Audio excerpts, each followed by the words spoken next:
server manager,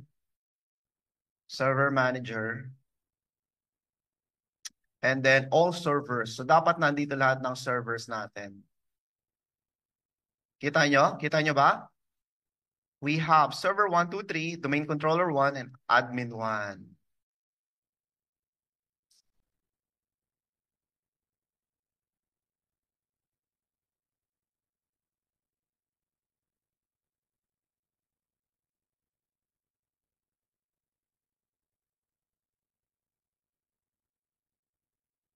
Okay, so did we meet the minimum requirements? Yes. Kailangan dalawa, no? Then security, use BitLocker. BitLocker, when you log in sa computer, meron tong more than 8-digit number. So kayo lang nakakaalam nun, kayo lang pwede mag-login. BitLocker, meron siyang additional login feature. Number lang yon. Parang OTP. Pero hindi yung magsisend ng OTP. You have to remember that. RODC, access only. You cannot do anything. Hindi ka pwede mag-update, no? Pero you can be authenticated.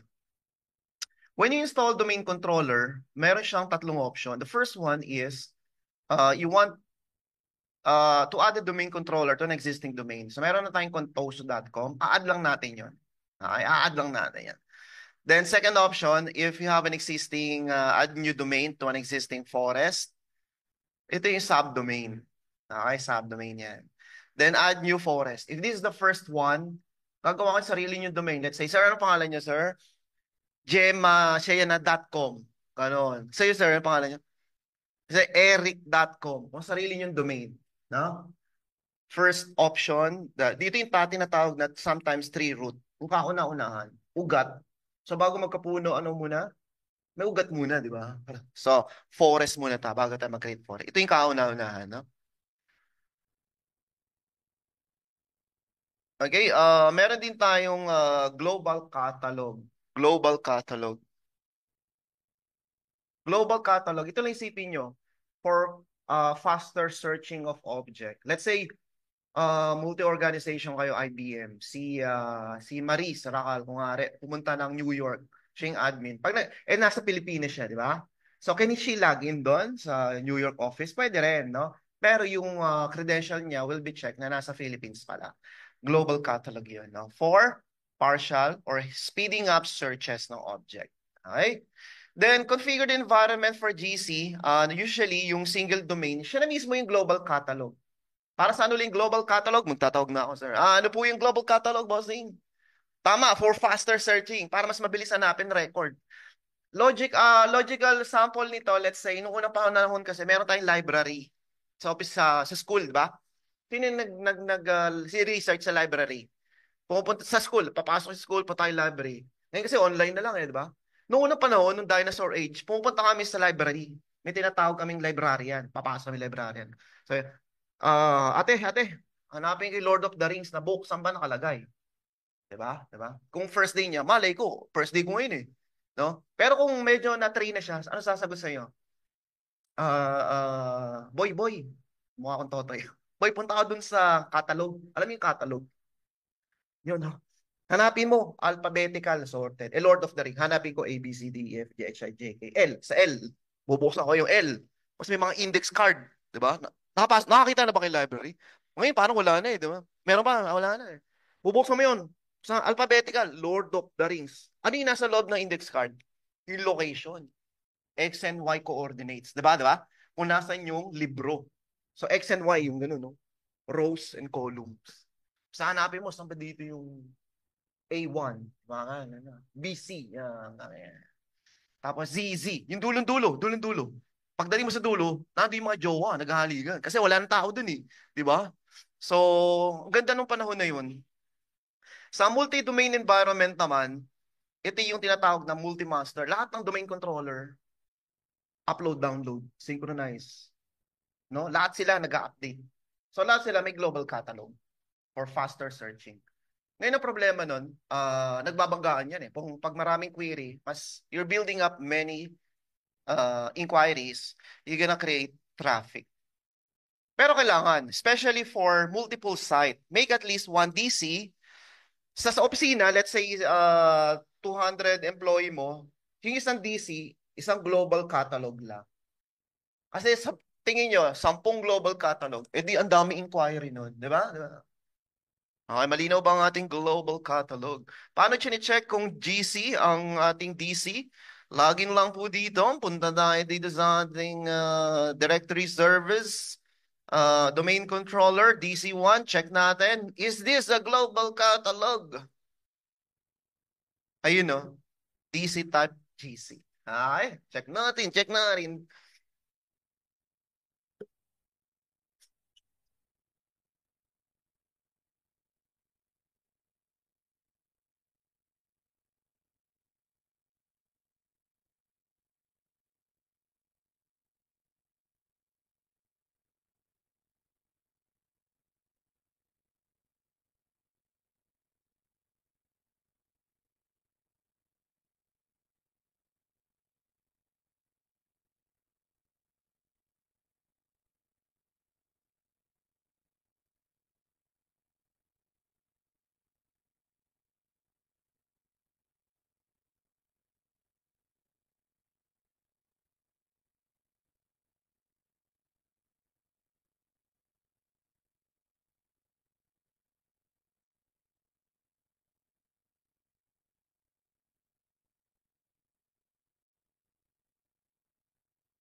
Okay, that's how you check it, na? So, sa Zoom, don't worry, meron kayong extra days. Meron kayong 1 extra day. Extra rice. Libre lang yan, libre lang yan. Okay,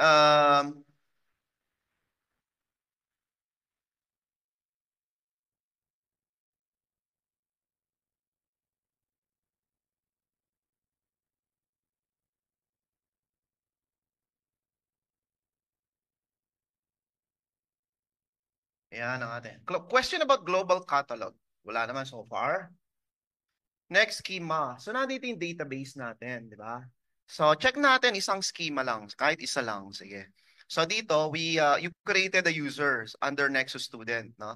If you right-click properties, these are database content. So, may table, tapos meron tayong mga properties. Let's say, for example,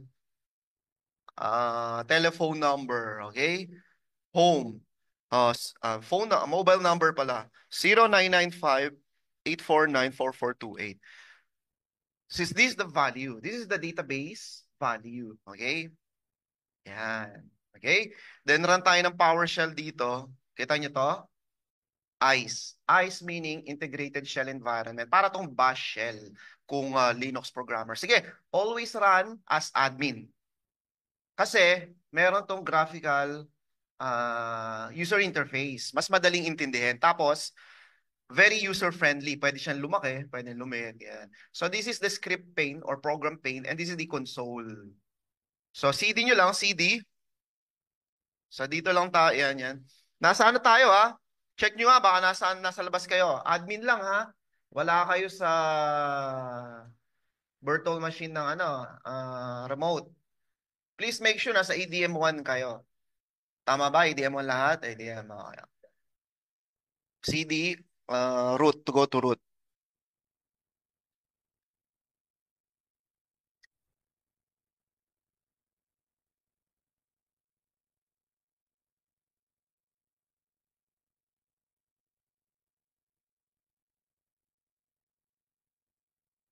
Okay?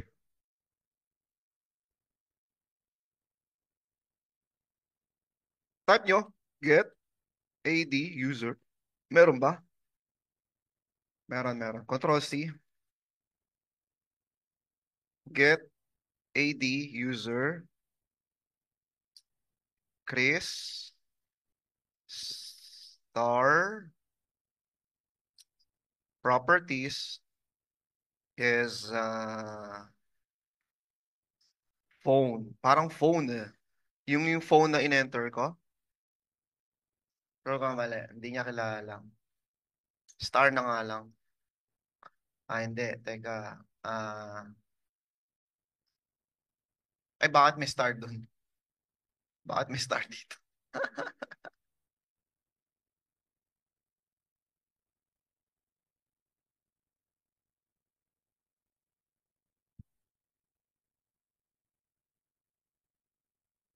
Yan. So ito yung tinype ko. Sige, hindi niya makakita si Chris eh. Sandali. Ano bang pangalan ni Chris dito?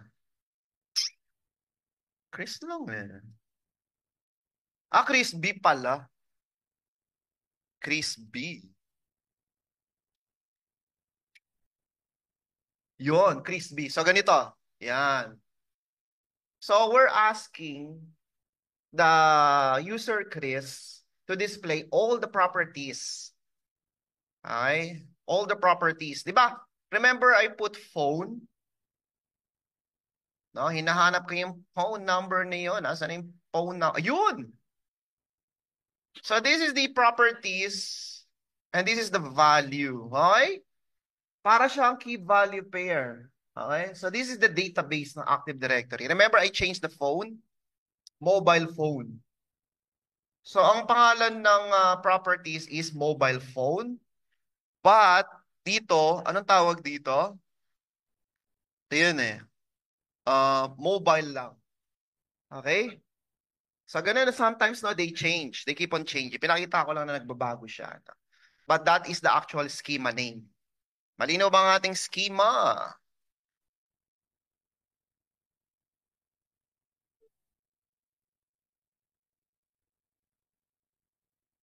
Oo, alin sir? Sa PowerShell.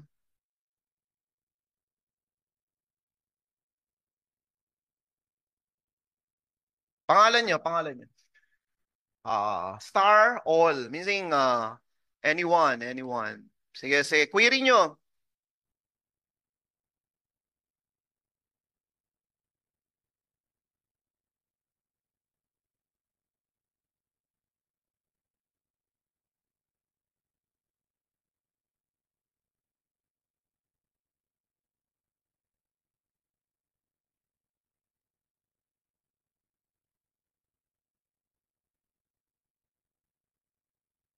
Kung ano po yung pangalan nyo.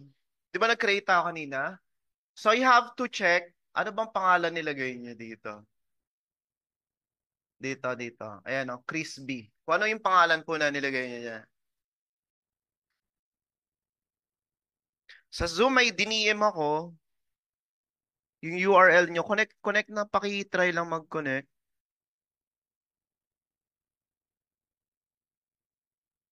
So si dalawa Kevin dito eh. Sino ba din? O stock din. Ito Kevin. Yan. URL mo, sir. Sinend ko na dalawa. Yan. Kevin, nakuha ba kay Sir Kevin? Kay Robert, sakto lang yung ating virtual machine. Walo. Kay Robert, dalawa Robert dito. Sino mo? Robert Emerson Caparas. So ito, Robert Emerson Caparas. Yan. Paki-try pong mag-RDP. Can you show po ulit paano makakonect while waiting sa credential? Credential na, send ko na yung credential.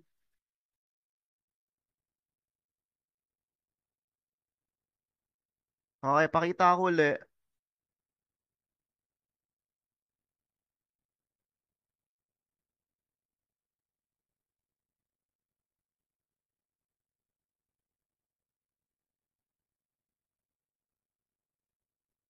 Yan ang ating login ID. Si Archie malapad. Hindi makakonect si Archie. Sandali tingnan natin.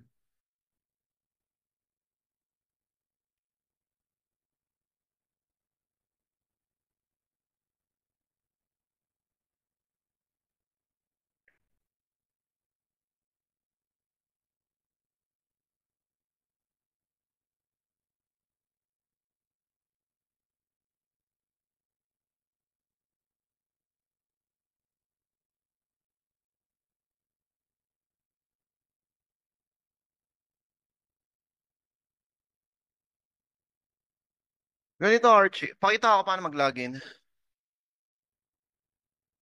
So, Archie, please watch. Archie, ano ba ang...